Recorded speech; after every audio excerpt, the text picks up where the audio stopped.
नमस्कार प्यारे विद्यार्थियों, राम राम, जय श्री अकाल, जय हिंद, जय भारत। दोस्तों, मैं के.आर. जाखड़, रीजनिंग गुरु, स्वागत करता हूं आप सभी का अपने YouTube channel KR. Jakhar sir academy में। और दोस्तों, जो विद्यार्थी नए विजिट कर रहे हैं हमारे चैनल पे, वो चैनल को सब्सक्राइब करें और साथ ही बेल आइकन दबाएं ताकि आने वाले वीडियोज़ की नोटिफिकेशन आप तक पहुँच सके। तो दोस्तों, उसी तड़कते भड़कते अंदाज में फिर से हम शुरुआत कर रहे हैं आपके सामने कथन निष्कर्ष भाग 2 की। दोस्तों, जैसा कि आपने देखा था प्रीवियस वीडियो में, कथन निष्कर्ष भाग 1 में कथन निष्कर्ष के बेसिक चीज़ों के बारे में हमने पढ़ा था, पार्शियल रोंग के बारे में हमने पढ़ा था, और साथ ही मैन डायग्राम और रेंज डायग्राम कैसे बनाए जाते हैं और क्यों बनाए जाते हैं उसके बारे में हमने पढ़ा, और कथन निष्कर्ष किस किस टाइप के होते हैं वो हमने पढ़ा, और साथ ही पार्शियल रोंग क्यों पढ़ा जाता है उसके बारे में हमने देखा। अब कुछ नियम है जो हमारे क्वेश्चंस को और आसान बना देंगे, और साथ ही जो गलतियां हम करते हैं वो गलतियां हमसे बार बार ना हो, उन गलतियों को रोकने के लिए ये नियम बहुत ही ज़्यादा और अच्छे स्तर पर कारगर साबित होंगे। तो दोस्तों, कुछ नियम, 3 नियम आपके सामने अभी लिखे हुए हैं, एक नियम और आपके सामने अभी हम लिखने वाले हैं। तो दोस्तों, पहले इन नियम्स को सुनते हैं, पढ़ते हैं, और उसके बाद में इनका सॉल्यूशन भी हम करते हैं। इनको यहाँ पर समझते हैं कि किस प्रकार से ये जो नियम है वो हमें कुछ कहना चाहते हैं और हमें क्या बताना चाहते हैं उसके बारे में हम यहाँ देखते हैं। फोटोकॉपी का नियम, पहला नियम है फोटोकॉपी का नियम। यदि कोई भी कथन हूबहू निष्कर्ष में आ जाए तो ऐसा निष्कर्ष हमेशा गलत होता है। जैसे कोई कथन आपको दे रखा है कि सभी मछलियाँ समुद्र है, एक कथन दिया सभी मछलियां समुद्र है, और आगे चल के निष्कर्ष में वो ऐसा का ऐसा वापस आ गया कि सभी मछलियां समुद्र है, ऐसा का ऐसा रिपीट होके आ गया। तो कोई भी स्टेटमेंट यदि रिपीट होकर कंक्लूजन में आता है तो दोस्तों ऐसा कंक्लूजन हमेशा क्या होता है, रॉन्ग होता है। हमेशा क्या होता है, रॉन्ग होता है। This type conclusion will be wrong permanently, ये हमेशा के लिए ही क्या होगा, गलत होगा। तो पहला नियम ध्यान में रखें, ये गलती बार बार नहीं करनी है। हम क्या करते हैं, एक कथन लेते हैं आपके सामने और वही कथन लेते हैं हम, सभी मछलियां समुद्र है। यही तो आपका कथन है और यही आपका क्या आ गया, ऐसा का ऐसा निष्कर्ष में रिपीट होकर आ गया, सभी मछलियां समुद्र है। अब आप लोग क्या करेंगे, डायग्राम बनाएंगे। ये सभी जो मछलियां हैं ये क्या है, समुद्र है। सभी मछलियां क्या है, समुद्र। अब आपने निष्कर्ष देखा सभी मछलियां समुद्र है, आपने मेन डायग्राम देखा सभी मछलियां समुद्र है, और आपने इसको क्या कर दिया, राइट कर दिया। डायग्राम देखा, राइट कर दिया। लेकिन सबसे पहली गलती यही क्या कि ऐसा निष्कर्ष जो पहले कथन में आ चुका है, यानी कि ऐसा कथन जो रिपीट होकर निष्कर्ष में आया है, वह हमेशा के लिए क्या होता है, गलत होता है। वह हमेशा के लिए क्या होता है, गलत होता है। क्योंकि दोस्तों बात हो रही है तर्क वितर्क की, और तर्क वितर्क में रिपीट करके बोली गई बात हमेशा क्या होती है, गलत होती है। जैसे एक सिंपल सा उदाहरण आपको यदि मैं बताऊं कि आपके पिताजी हैं, आपसे ये कहते हैं जाओ बेटा बाजार से 5 किलो चीनी लेके आओ, तो आप, ये उनका तर्क था। अब आपका वितर्क आएगा। वितर्क मतलब आप उसका जवाब देंगे। जवाब में आप हाँ कह सकते हैं, ना कह सकते हैं। लेकिन इसके बजाय यदि जवाब में आपने ऐसा कहा अपने पिताजी को कि जाओ बेटा बाजार से आप ही 5 किलो चीनी लेके आओ, तो दोस्तों रिएक्शन आपको पता है, थप्पड़ आ सकती है, जूता आ सकता है। स्पीड का अंदाज़ा आपको खुद का होगा कि कितनी स्पीड से आता होगा। तो दोस्तों तर्क वितर्क में फोटोकॉपी यानी रिपीट होके आने वाली चीज़ हमेशा क्या होती है, गलत होती है। चलो दूसरा एक अच्छा सा स्टैंडर्ड लेवल का उदाहरण और लेते हैं। हमने क्या बोला कि जो निष्कर्ष होता है वो हमेशा कथन के आधार पर निकाला जाता है। किसके आधार पर निकाला जाता है, कथन के आधार पर निकाला जाता है। जैसे आपके घर में कोई आटा चक्की होगी, आटा चक्की में आपने गेहूँ डाले, गेहूँ डालने के बाद में आप क्या प्राप्त करना चाहेंगे, उससे आटा प्राप्त करना चाहेंगे। जी बिल्कुल, आप उससे आटा प्राप्त करना चाहेंगे। लेकिन वो चक्की ऐसी हो कि जो गेहूं डाले वैसे के वैसे गेहूं वापस निकाल दे, तो क्या उसका कोई निष्कर्ष निकल पाया, क्या उसका कोई निष्कर्ष निकला, क्या आपने जो काम करना चाहा वो काम हो पाया? तो आप कहेंगे जी ऐसा बिल्कुल भी नहीं हुआ। जब ऐसा बिल्कुल भी नहीं हुआ तो दोस्तों वो कथन निष्कर्ष क्या हो गया, बिल्कुल बेकार हो गया, यानी कि वो निष्कर्ष से नहीं निकल पाया। आप कहीं से मौसमी लेके आते हैं, उसका जूस बनाना चाहते हैं, उसका रस निकालना चाहते हैं, आपने मशीन में डाला, मौसमी ऐसी की ऐसी वापस आ गई, क्या उसका रस निकल पाया? नहीं। इसका मतलब वो पहले वाली अवस्था में। तो जो निष्कर्ष है वो हमेशा कथन के आधार पर निकाला जाता है, यानी निष्कर्ष का मतलब क्या होता है? उस कथन का निचोड़, और उसका निचोड़ हो ही नहीं पाया। क्यों? क्योंकि वो कथन ऐसा का ऐसा रिपीट हो गया। तो दोस्तों उम्मीद है कि पहला जो नियम है वो नियम आपको अच्छे से समझ में आया होगा। बात करते हैं दोस्तों दूसरे नियम की। दूसरे नियम की बात करते हैं तो आपने ये तो देखा होगा कि जो दो वस्तुओं का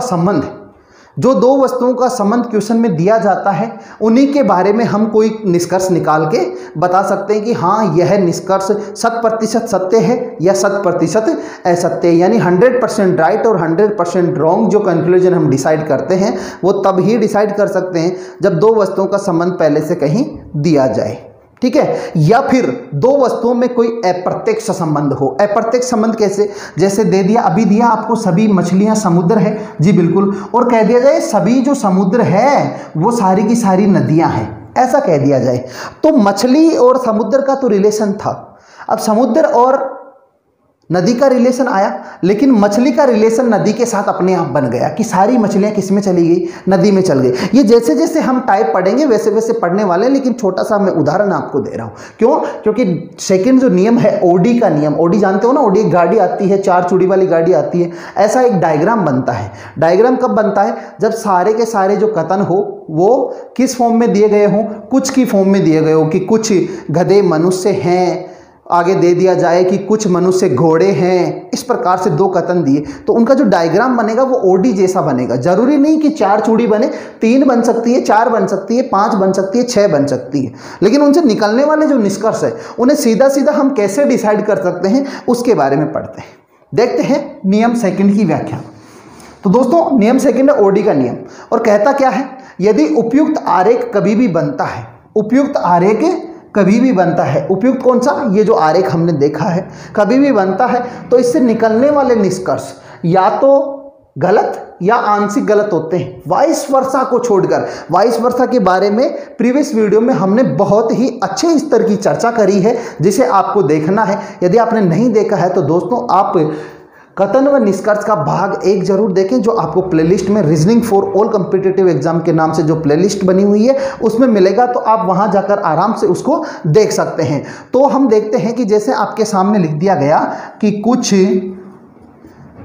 ए बी हैं, और दूसरा कथन आपको दे दिया गया कुछ बी सी हैं, ऐसा आपको दे दिया गया। तो इसका जो डायग्राम बनेगा, जो मेन डायग्राम बनने वाला है वो कैसा बनने वाला है कि कुछ ए हैं जो क्या है? बी हैं, और कुछ जो बी हैं वो क्या है? सी हैं। अब दोस्तों एक बात बताइए, ए व बी का रिलेशन दिया, बिल्कुल दिया, तो ए व बी के बारे में हम कह सकते हैं। आगे दिया बी व सी का, तो बी व सी का भी रिलेशन दिया, कह सकते हैं। लेकिन ए और सी का कोई रिलेशन आपको दिया गया? नहीं दिया गया। तो ए व सी के किसी भी रिलेशन के बारे में ना तो हम सही कह सकते ना हम गलत कह सकते, यानी कि ना तो इनका कोई रिलेशन हम खुद बना सकते ना कोई रिलेशन इनका हम तोड़ सकते। क्यों? क्योंकि साफ साफ हमें कुछ भी दिखाई नहीं दे रहा है। क्यों? ए व बी का रिलेशन है, बी व सी का रिलेशन है, लेकिन ए व सी का कोई रिलेशन है ऐसा रिलेशन हमें यहाँ नजर नहीं आता है। तो इनके बारे में हम कुछ भी नहीं कह सकते। तो जब इनके बारे में कुछ भी नहीं कह सकते तो क्या बनती है? सारी की सारी संभावना बनती है, और संभावना बनती है तो सारे के सारे जो निष्कर्ष, अभी मैं आपसे कह दूं कुछ ए सी हैं, तो आप क्या कहेंगे? सर यहां तो नहीं दिख रहा।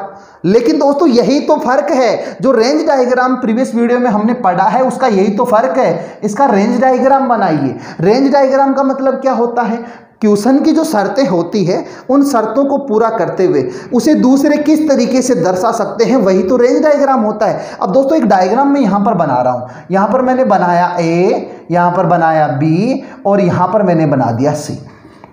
ऐसा एक डायग्राम मैंने बनाया। क्या मैं ऐसा डायग्राम नहीं बना सकता? आप कहेंगे सर ये मेन डायग्राम तो नहीं है, लेकिन ये रेंज डायग्राम है दोस्तों, ये संभावित आरेख है। कैसे? संभावित आरेख का मतलब होता है क्वेश्चन की शर्तों को पहले पूरा करो और उसके बाद उसे किसी और स्थिति में आप बनाओ। कुछ ए बी है, क्या कुछ ए बी नहीं है? बिल्कुल है। आगे दिया कुछ बी सी है, क्या कुछ बी सी के दायरे में नहीं जा रहा है, तो इसकी शर्तों को पूरा करते हुए यदि ये जा रहा है। अब पढ़ो, हमने बोला कुछ ए सी हैं, आपने कहा सर गलत है। जी बिल्कुल, मेन डायग्राम के आधार पे गलत है, लेकिन यहां देखा ए और सी, कुछ ए सी के दायरे में जा रहे हैं, तो रेंज डायग्राम के आधार पे क्या है, ये सही है। तो ऐसा निष्कर्ष जो गलत व सही दोनों हो सकता है, वह क्या होता है, आंशिक गलत। और यही तो हम बोलना चाहते हैं कि या तो गलत होता है या फिर क्या होता है, आंशिक गलत। और ऐसे में 99% केस ऐसे होते हैं जब आंशिक गलत ही निकल के आता है। किसको छोड़कर, वाइस वर्सा को छोड़कर। वाइस वर्सा हमने पहले भी बताया है, एक बार और चर्चा करते हैं वाइस वर्सा की। जैसे कि पहला जो कथन है वो है कुछ ए बी है। वाइस वर्सा का मतलब क्या होता है, मैंने कहा था आपके पास में दो चीजें होंगी, एक सब्जेक्ट होगा, एक प्रेडिकेट होगा। एक सब्जेक्ट और एक प्रेडिकेट होता है, तो सब्जेक्ट को प्रेडिकेट की जगह ले जाओ, प्रेडिकेट को सब्जेक्ट की जगह लेके आओ। तो हमने बी को यहां ले लिया और यहां ए को ले लिया, ऐसा कैसा लिख दिया। और कुछ से शुरू होने वाला जो सेंटेंस होता है उसका वाइस वर्सा भी कुछ से शुरू होता है। कुछ बी ए है, हाँ ये तो अंधे को भी दिखता है कि कुछ ए यदि बी है तो कुछ बी क्या है, ए है। कुछ ए यदि बी है तो कुछ बी क्या है, ए है। ऐसा सबको दिखाई दे रहा है, तो ये हो गया इसका वाइस वर्सा। तो दोस्तों ऐसा जब डायग्राम कभी भी बने ओडी जैसा, तो यहाँ जो बनने वाले जो निष्कर्ष होते हैं वो सारे के सारे या तो गलत होते हैं या आंशिक गलत होते हैं। किसको छोड़कर, वाइस वर्सा को छोड़कर। ये बात हमेशा के लिए ध्यान रखनी है। अब आप कहेंगे सर ये डायग्राम बनाए, यहाँ पे हमसे निकल के आया पार्शियल रोंग, क्या महत्व है इस पार्शियल रोंग का।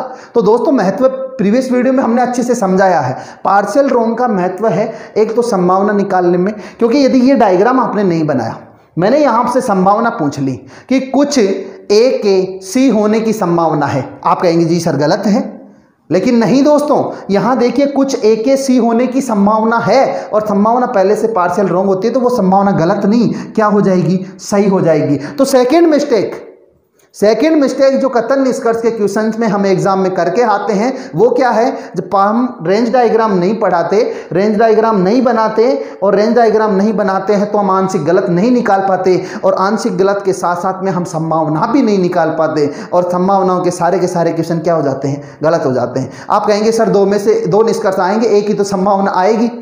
तो दोस्तों बात वही है, दोनों निष्कर्ष तो आपको बताने कौन सा सही है कौन सा गलत है।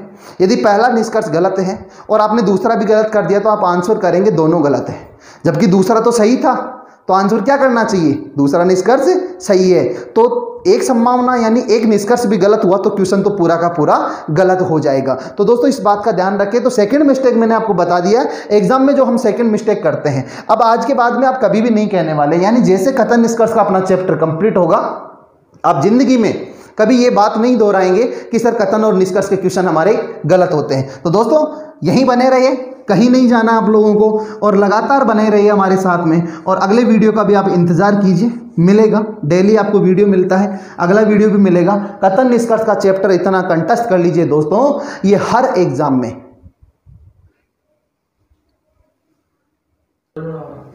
तो दोस्तों यहां तक हमने देखा कि दो प्रकार की मिस्टेक हम लोग करते हैं, थोड़ा सा डिस्टर्ब हुआ उसके लिए माफी चाहते हैं। अगला नियम देखते हैं घोटालेबाज नियम।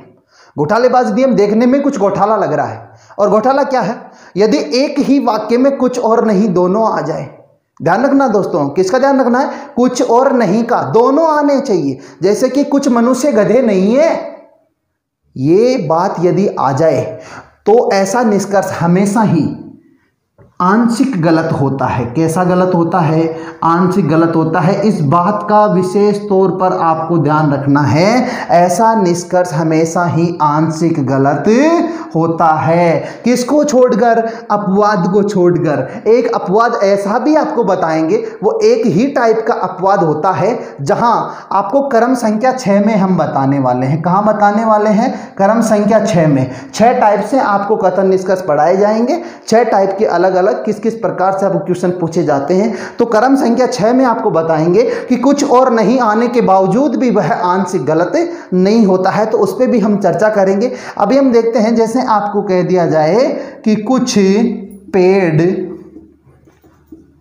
फूल नहीं है। क्या कह दिया गया? कुछ पेड़ फूल नहीं है, ऐसा एक निष्कर्ष आया आपके सामने। आप उसको सीधा सीधा क्या कर दो? गलत कर दो। और कैसा गलत कर दो? आंशिक गलत। पहले हमें गलत नहीं करना, आंशिक गलत करना। दोस्तों आंशिक गलत भी गलत ही होता है, लेकिन पहले हमें आंशिक गलत करना है। क्यों? यदि ऑप्शन में पूछा गया या तो फर्स्ट या सेकंड सही है, तो उस प्रकार की स्थिति में आंशिक गलत हमारे बहुत काम आएगा।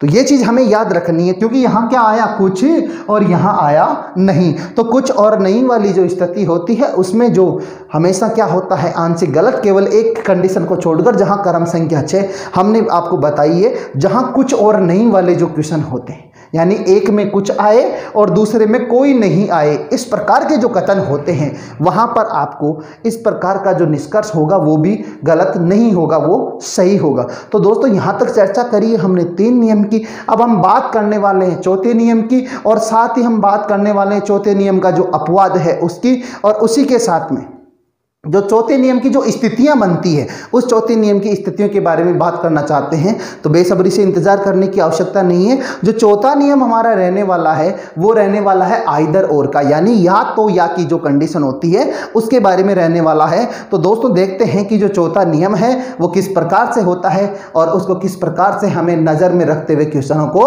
हल करना है। तो दोस्तों बात करते हैं अगले नियम की, नियम नंबर 4, जो आपके आइदर और का नियम है। आइदर और के नियम की बात करते हैं, या तो या। तो दोस्तों इसमें या तो या के जो नियम है उसमें 3 कंडीशन आपके सामने है। तीनों कंडीशन फॉलो होना जरूरी है। तीनों कंडीशन क्या है? पहली कंडीशन है दोनों ही निष्कर्ष आंशिक गलत होने चाहिए, पहली बात, तभी आइदर और लग सकता है। अन्यथा एक बात बताइए आप, जो निष्कर्ष एक निष्कर्ष पहले से ही सही है उसमें आइदर और की कंडीशन लगा पाएंगे? नहीं लगा पाएंगे। तो दोनों निष्कर्ष आंशिक गलत होने चाहिए। दूसरी बात, एक निष्कर्ष धनात्मक तथा एक ऋणात्मक होना चाहिए। जब दोस्तों 2 निष्कर्ष होंगे, दोनों एक दूसरे के विपरीत होंगे, विपरीत कंडीशन में ही आइदर और हो सकता है, अन्यथा आइदर और नहीं हो सकता। क्योंकि 2 और अगली कंडीशन है कम से कम एक शब्द उभयनिष्ठ होना चाहिए, यानी कॉमन होना चाहिए। जब दोनों निष्कर्षों को एक जगह जोड़ा जाएगा और जोड़ने लायक कोई शब्द ही नहीं होगा, तो दोस्तों उनमें आइदर और नहीं लगाया जा सकता।